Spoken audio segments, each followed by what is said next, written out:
요한계시록 14장 4절입니다. 이 사람들은 여자로 더불어 더럽히지 아니하고 정절이 있는 자라.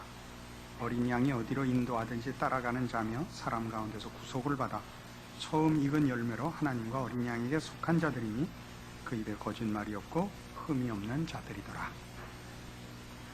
이 시온산에 어린 양과 함께 선 14만 4천에 대한 묘사입니다.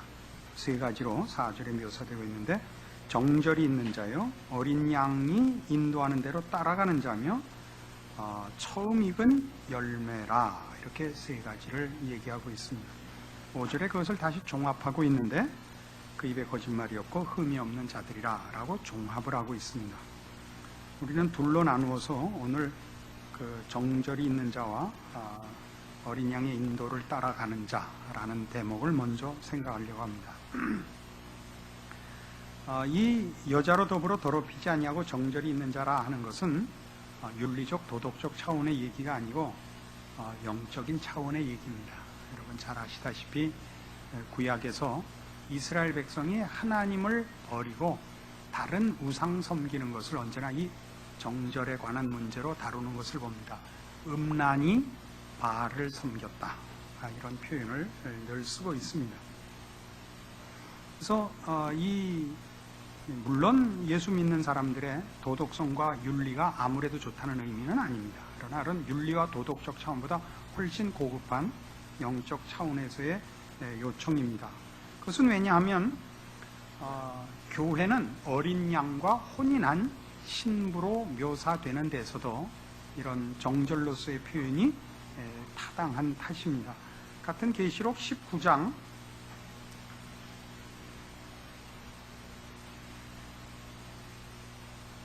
7절을 보시면 우리가 즐거워하고 크게 기뻐하여 그에게 영광을 돌리세. 어린 양의 혼인 기약이 이르렀고 그 아내가 예비하였다, 이렇게 되죠. 그 아내는 교회입니다. 어린 양의 아내는 교회입니다. 21장 2절 보시죠. 또 내가 보매 거룩한 성 새 예루살렘이 하늘에서부터 하나님께로부터 하늘에서 내려오니 그 예비한 것이 신부가 남편을 위하여 단장한 것 같더라. 내가 들으니 보좌에서 큰 음성이 나서 가로되 보라, 하나님의 장막이 사람들과 함께 있으며 하나님이 저희와 함께 거하시리니 저희는 하나님의 백성이 되고 하나님은 친히 저희와 함께 계셔서 모든 눈물을 그 눈에서 씻기시며 다시 사망이 없고 애통하는 것이나 곡하는 것이나 아픈 것이 다시 있지 아니하리니 처음 것들이 다 지나갔음이로라. 보좌에 앉으신 이가 가라사대 보라, 내가 만물을 새롭게 하노라 하시고 또 가라사대 이 말은 신실하고 참되니 기록하라 하시고 또 내게 말씀하시되 이루었도다. 나는 알파와 오메가요 처음과 나중이라. 내가 생명수 샘물로 목마른 자에게 값없이 주리니 이기는 자는 이것들을 유업으로 얻으리라. 나는 저의 하나님이 되고 그는 내 아들이 되리라. 그러나 두려워하는 자들과 믿지 아니하는 자들과 흉악한 자들과 살인자들과 행음자들과 술객자들과 우상 숭배자들과 모든 거짓말하는 자들은 불과 유황으로 타는 못에 참여하려니 이것이 둘째 사망이라. 7 대접을 가지고 마지막 7 재앙을 담은 7 천사 중 하나가 나와서 내게 말하여 가로되 이리 오라, 내가 신부 곧 어린 양의 아내를 내게 보이리라.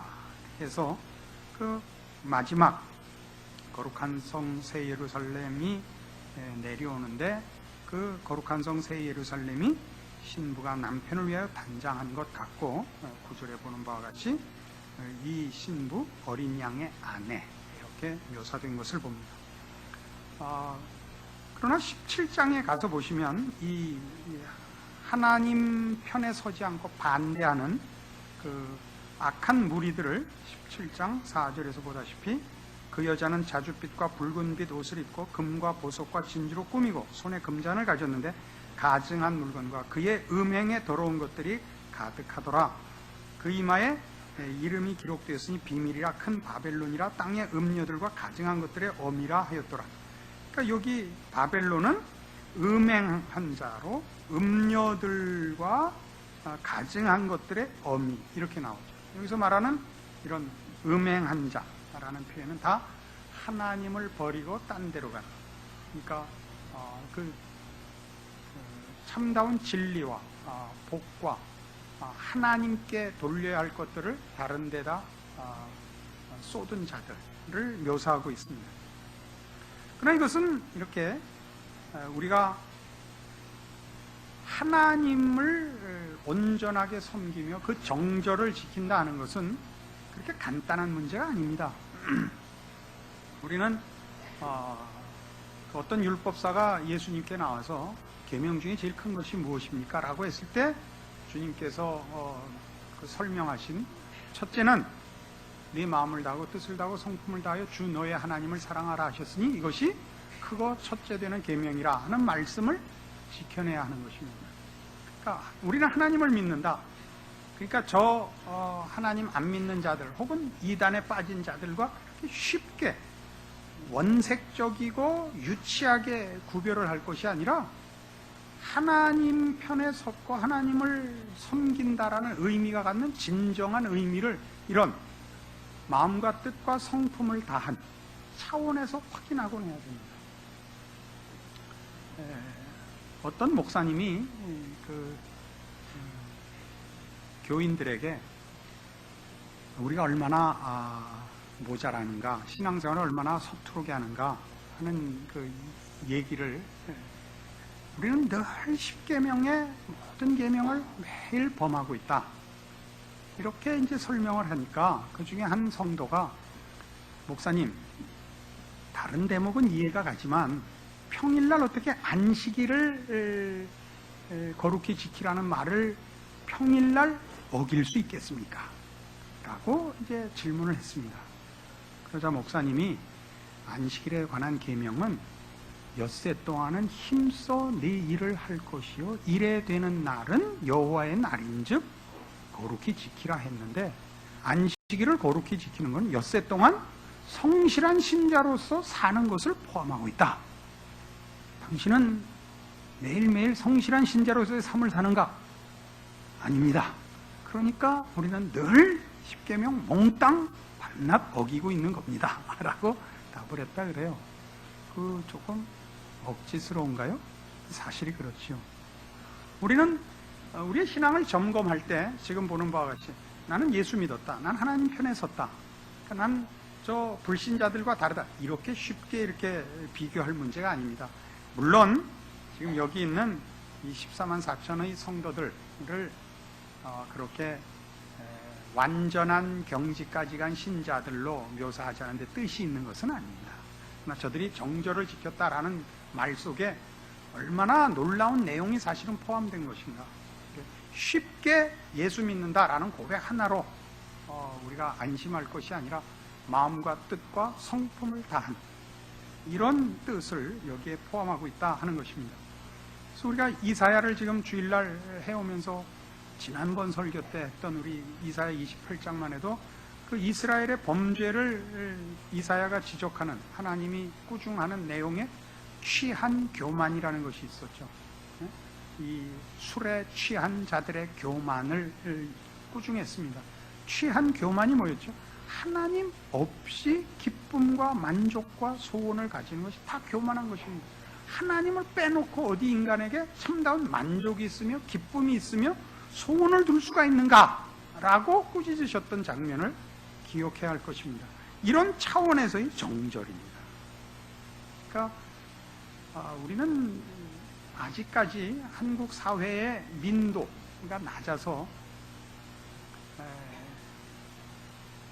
훌륭한 사람, 그러면 무슨 관직이 높은 사람, 똑똑한 사람, 그러면 시험 점수 좋은 사람 하는 아직도 원색적이고 유치한 식으로 평가를 하듯이, 신앙이 좋은 사람 그러면 그것도 아주 너무 이렇게 유치합니다.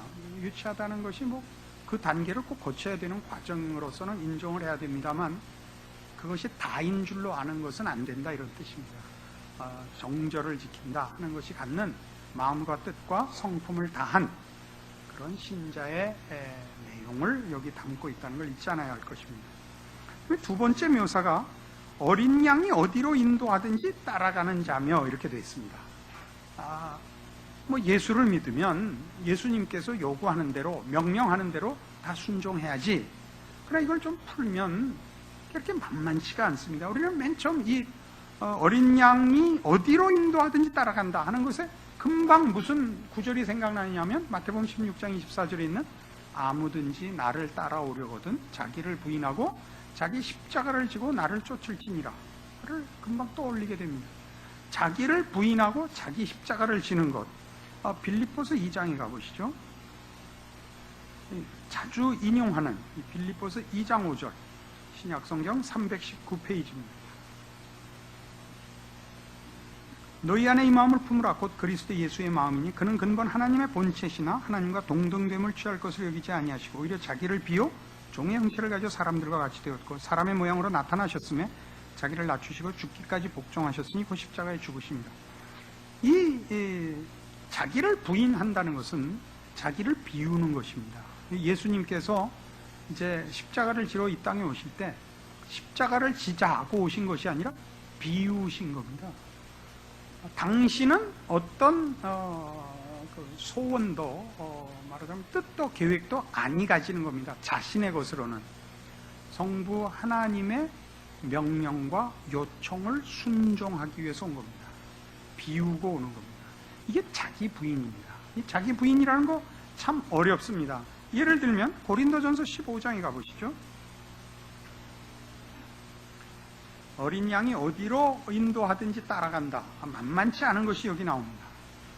고린도전서 15장 29절부터 봅시다.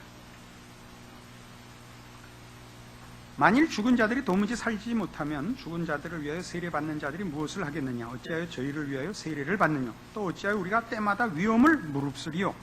형제들아, 내가 그리스도 예수 우리 주 안에서 가진 바 너희에게 대한 나의 자랑을 두고 단언하노니 내가 범인처럼 나는 날마다 죽노라. 내가 범인처럼 에베소에서 맹수로 더불어 싸웠으면 내게 무슨 유익이 있느냐? 죽은 자가 다시 살지 못할 것이면 내일 죽을 터이니 먹고 마시자 하리라. 자, 이게 아주 의미가 깊은 구절입니다. 우린 29절에 있는 죽은 자를 위하여 세례받는 것이 무엇인지 정확히 모릅니다. 이 부분은 우리가 지금 무리하게 풀 것이 없고 넘어가서 우리가 때마다 위험을 무릅쓴다 하는 문제입니다. 위험을 무릅쓰는데 이 위험을 무릅쓰는 것을 뭐라고 설명하느냐면 31절, 형제들아, 내가 그리스도 예수 우리 주 안에서 가진 바 너희에게 대한 나의 자랑을 두고 단언하느니 나는 날마다 죽노라 그럽니다. 위험을 무릅쓰는 그 원리가 날마다 죽는 거예요. 그러니까 얼른 생각하면 죽음을 무릅쓰고 위험을 감수하는 것으로 들립니다. 그러나 32절을 보면 내가 범인처럼 에베소에서 맹수로 더불어 싸웠으면 내게 무슨 유익이 있느냐? 죽은 자가 다시 살지 못할 것이면 내게 내일 죽을 터이니 먹고 마시자 하리라. 이 구절을 보면 이것이 죽음을 무릅쓰고 결사의 각오로 어떤 위협이든지 어려움이든지 감수하고 뚫고 나간다 라는 뜻이 아니라는 걸 알게 됩니다. 32절에 있는 얘기는 위험에 대하여, 핍박에 대하여 자폭적 마음이 드는 것을 누르는 감수를 얘기하고 있습니다. 영원한 나라가 있고 부활이 있기 때문에 하나님이 내게 주신 사명과 삶을 감수하기 위하여 성질을 죽이는 것으로 날마다 죽노라인 것입니다. 위협이 오지만 좋다, 죽이려면 죽여라. 이게 날마다 죽는 게 아니고 내적인 죽음, 성질을 죽이고 자존심을 죽이는 것을 말합니다. 이 32절, 내가 범인처럼 에베소에서 맹수로 더불어 싸웠으며, 맹수로 더불어 싸운다는 것은 무슨, 말하자면 좋다, 너 예수 믿는 사람 죽일래? 나 예수 믿는다, 나 사자 보내라 해갖고 쌍 빨리 죽든가 하나님이 확 이기게 하든가 결판을 내자 라는 조급함과 자폭성을 누르는 나는 내일 죽노라인 것입니다. 못 알아들으신 거죠, 표정상. 이게 어린 양이 어디로 인도하든지 따라가는 겁니다. 그러니까 24만 4천이 가지는 바 그 신자된 핵심들, 그 요점들을 보면 참으로 놀랍습니다. 저들이 얼마나 높은가라는, 얼마나 지극한 경지에 가 있는가라는 얘기도 되지만, 그러니까 신자라는 것, 성도라는 건 기본적으로 이런 게 있어야 되는구나라는 얘기입니다. 나를 죽이는 것입니다. 여러분 스스로가 자신을 죽이는 것이 주를 위하여 여러분이 가지는 모든 인간적인 생각을 버리셔야 됩니다. 그건 무슨 윤리 도덕상의 문제가 아니고 여러분이 가지는 인간적인 반응들, 이런 땐 이러는 게 낫지 않는가? 왜 하나님은 이렇게 하시지 않는가? 하는 것들에 대하여 여러분은 죽으셔야 됩니다. 시체는 불만이 없습니다. 여긴 죽으셔야 됩니다. 이게 여기서 말하는 나는 날마다 죽노랍니다.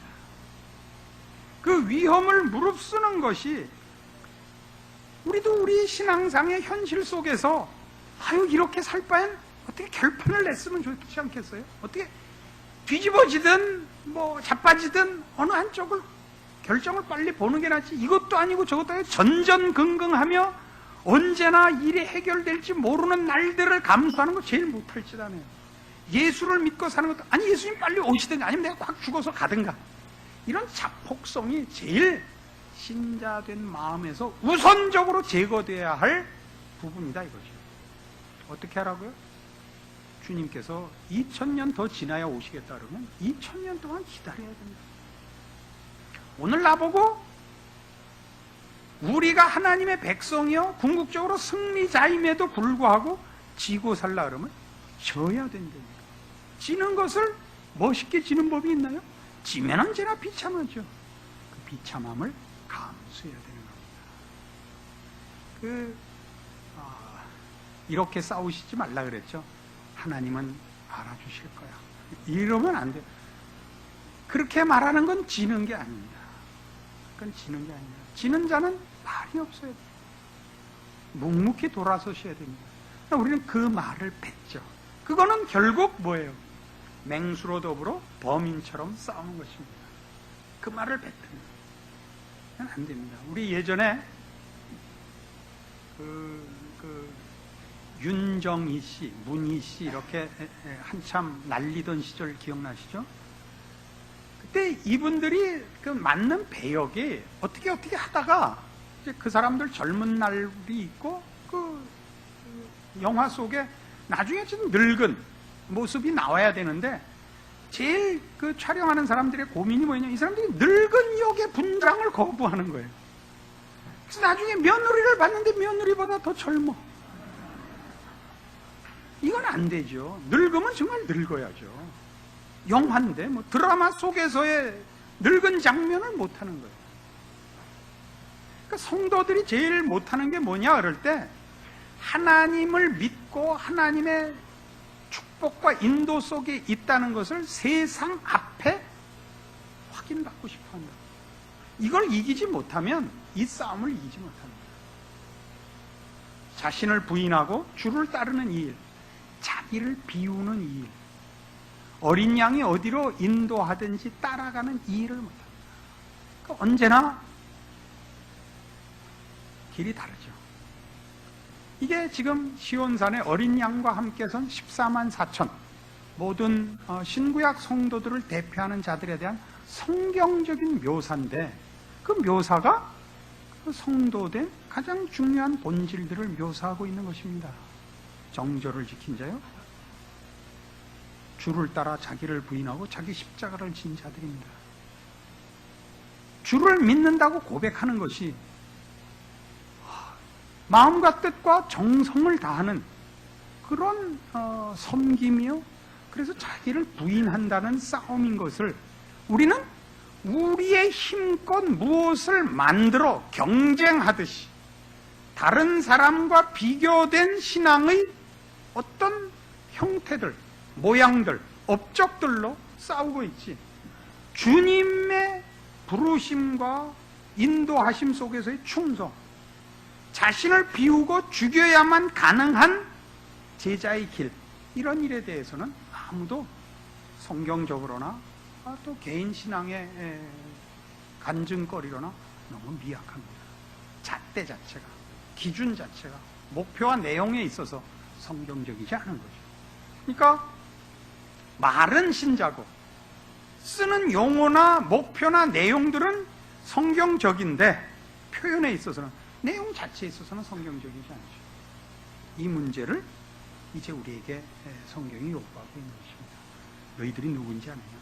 14만 4천의 성도들 속에 부름받은 모든 성도들이 어린 양의 부르심을 따라 인도되는 자인 걸 모르거든요.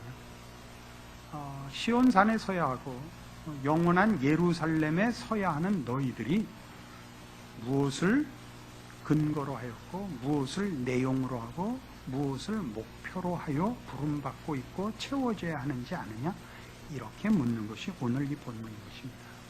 그러니까 여러분 각자가 자신의 신앙을 다시 한번 점검하셔야 됩니다. 나는 과연 마음과 뜻과 정성을 다 바쳐 우리 하나님을 사랑하는가? 그걸 100점을 맞고 있느냐는 아직은 안 묻습니다. 그러나 그걸 기준으로 하면 여러분은 늘 자신을 점수를 후하게 줄 수가 없습니다. 그걸 기준으로 해서 자기를 점검하고 애통해야 합니다. 성경이 요구하는 거죠.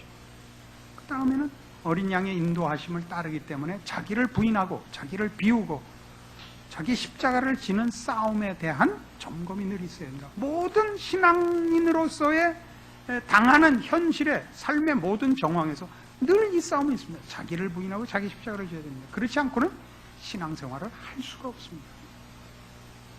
우리가 신앙생활을 쉽게 하는 이유는 이런 잣대를 외면한 탓입니다. 자존심을 세우고 자랑을 하고 예수 믿는 것이 이 세상에서도 인정받고 형통하고 자랑하는 것이 되면 쉽습니다.